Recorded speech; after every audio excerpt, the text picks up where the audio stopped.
Gamitan nyo ng 18mm.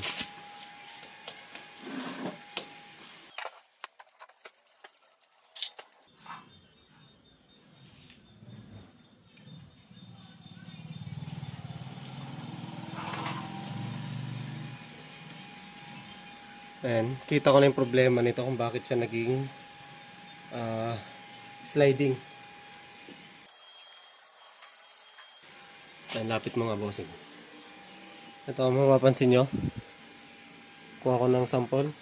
Ayan. Kulang sa maintenance. Sobrang itim.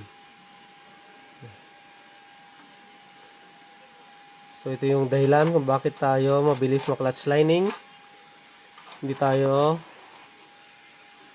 magpi-periodic maintenance.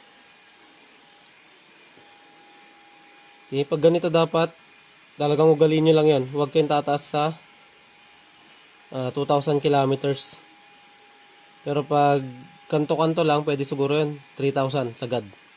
Pero ito, sobrang itim. Kaya mabilis ma-clutch lining ang motor.